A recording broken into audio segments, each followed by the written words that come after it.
Across Amtrak's vast network, there's been two types of inner-city passenger cars rolling on their trains for nearly 50 years. One is tubular, streamlined with stainless steel fluting, and the other, boxy, with roots in northeastern commuter culture.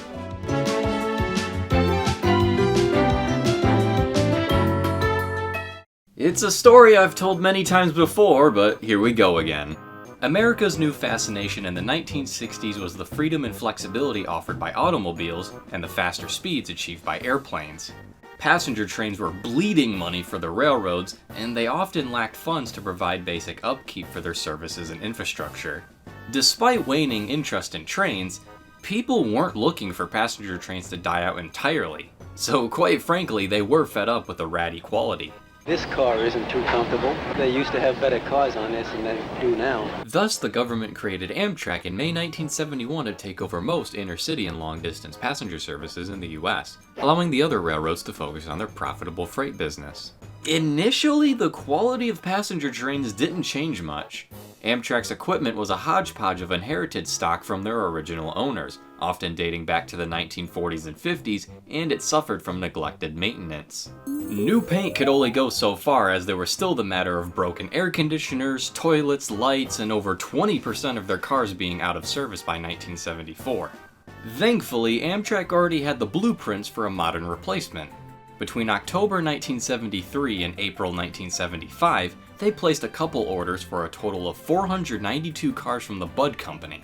Dubbed Amfleet by marketing agency Needham, Harper & Steers, these were essentially non-powered Metroliner cars, a design from 1967. They featured Budd's iconic stainless steel fluting, a rounded body reflective of modern airliners, and small windows, an intentional choice to reduce injuries from then common incidents of people throwing rocks at trains. They'll throw beer bottles, anything they can get their hands on. We've been shot at. They shot at me 5 times through the caboose windows. With 84 seats, 4 loading doors allowed for quick transfers of passengers.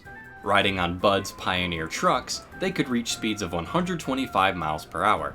The cars weighed in between 106,000 and 113,000 pounds, came in at a length of 85 feet 4 inches, a width of 10 feet 6 inches, and a height of 12 feet 8 inches. The cars were unveiled at Budd's Philadelphia plant in June 1975, and Amtrak declared it was the year of the Amfleet. By December, Budd was finishing an Amfleet every day. 5 configurations were offered: 2 different types of Am Coach, an Am Cafe, Am Dinette, and Am Club. Amtrak placed them into service on the Northeast Corridor to provide additional Metroliner service trains with new E60 locomotives. Outside of the corridor, these cars were rolled out onto shorter distance services in the Midwest and West Coast in conjunction with new Turboliner trains. Passengers found these new cars quite enjoyable, with ridership increasing as people sought to try out these newly equipped, or Amfleeted, trains. Amtrak had a problem though. Amfleets used head-end power, an electric power supply system providing lighting, heating, and cooling. Amtrak's roster of older locomotives were equipped for equally as old steam-heated coaches, and thus not compatible with Amfleets. HEP generator cars were then employed to compensate until new locomotive models arrived. On the bright side, Amfleets proved an invaluable resource during the unmerciful winter of 1976-77, which sidelined many of their steam-heated cars. By 1977, all 492 Amfleets were delivered, but this wasn't the end, as Amtrak ordered another 150 cars dubbed Amfleet 2 in 1980. These were intended for long-distance service in the Northeast, as double-decker superliner cars were too tall to fit under the region's older bridges, tunnels, and terminal stations. Larger windows, more legroom, and leg rests were some changes made to passenger comfort. They also had only 2 doors instead of 4, and 59 seats as opposed to 84. Amfleet 2s would operate with older Heritage Fleet cars, as they were mostly phased out in the 1980s and 90s. Amtrak was doing well, and their success allowed them to modernize infrastructure and expand service levels nationwide. A fleet that now offers you some of the newest, most technologically advanced equipment in the world. New coaches were needed to meet higher passenger demands, but their go-to dealer, Budd, wasn't making passenger cars anymore. Instead, Bombardier Transportation supplied Amtrak with 104 Amfleet 3, soon renamed Horizon, cars between 1988 and 90. This was the first car order Amtrak was able to pay for themselves without having to ask the government for money. The boxy aluminum design was based on Pullman Standard's Comet commuter car from 1970, with some modifications to make them more suitable for inner-city service. They seated between 72 and 82 passengers and had 4 loading doors and increased accessibility. Riding on General Steel Industries G70 trucks, they could reach speeds of 125 miles per hour. The cars weighed in between 112,000 and 113,000 pounds, came in at a length of 85 feet, a width of 10 feet, and a height of 13 feet. These went into service on shorter inner-city routes based out of Chicago and California, but it wasn't uncommon to see Horizons and Amfleets working together on one train depending on their availability. Whether it be coasting through the countryside or making frequent stops in bustling urban centers, the Amfleets and Horizons got the job done well, parading Amtrak's ever-evolving paint scheme. Like anything made by humans, however, the coaches have their expiration date. By 2012, the Amfleets had traveled a combined 9.7 million miles, and the oldest cars were approaching 40 years old, older than most of the coaches they were built to replace back in the 1970s.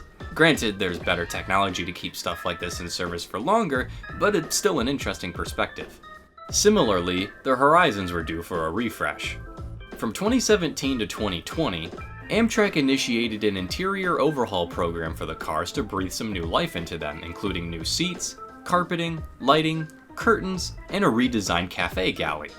However, this wasn't meant to extend their career forever, as Amtrak was ultimately looking for a replacement. Originally, they were looking into a bi-level design back in 2012, but this fell through after it failed a crash test in 2015. Instead, in late 2017, with support from the States, Amtrak ordered 137 Venture cars from Siemens. After a 2-year delay, they kickstarted their career on the Lincoln service in 2022. Amtrak then announced plans to replace the Amfleet 1s and Horizons between 2027 and 2030 with the Venture cars and 83 Amtrak Aero train sets. The Amfleet 2s will be replaced with an unknown new long-distance car design. Today, the Amfleets are in their 40s, some nearly 50 years old, and the Horizons are in their mid-30s. In fact, the Amfleets are so old that they've entered their own era of preservation. Rail Exco acquired 3 cars in 2020 for use in excursion service. Age is catching up to Amtrak's cars though. Cases of electrical outlets not working, poor insulation and speaker systems, and broken tray tables and toilets are popping up, and servicing at terminals being rushed isn't helping. By comparison, the Venture cars have improved technology and insulation, larger windows, brighter interiors, and coupled gangways to allow a smoother and safer transition when moving between cars.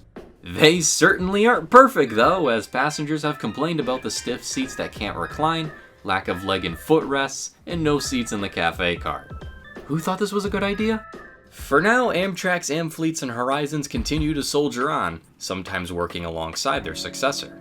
They've become icons of the railroad, with the Amfleet symbolizing that Amtrak had a positive and modernized future ahead, and the Horizon showcasing their continued growth. It's the familiar sound of squealing brakes as the engineer coasts the train into the platform, the sight of the conductor dropping the steps and yellow stool down to help passengers shuffle in and out, until 2 blasts of the locomotive horn and brake light indicators going green signal departure. It's the conductor waving goodbye and peering out from the vestibule, the sound of steel wheels gliding across steel rails, and patriotic red, white, and blue stripes streaking into the night. Warm yellow and cool white lights illuminating the interiors, silhouetting crew and passengers as they sleep, work, chat, and daydream across the portrait of America's picturesque landscape. Several generations of people have ridden and seen these cars. Those who remember the early days of steel heavyweight Pullman cars carried behind a hulking steam locomotive grew to see an Amtrak locomotive coast into the station with a shiny rake of Amfleets.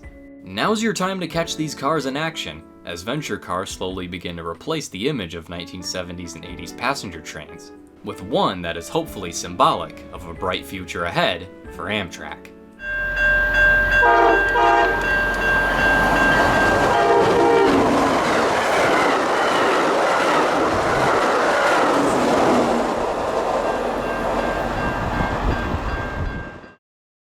Thank you to my channel members. Special thanks to Mooter, Tommy Rosini, Grand Canyon Studios, Amtrak Fan 19, Gojira's Trains, Aaron Forestry YT, Axel Proto, The Winnipeg Railfan, Shenandoah Valley Railfan, Jacko Beans, Puncake, Jackboy317, and Trains Railfan Gaming 1066 for subscribing to the Conductor tier. Your extra support always goes a long way in helping me.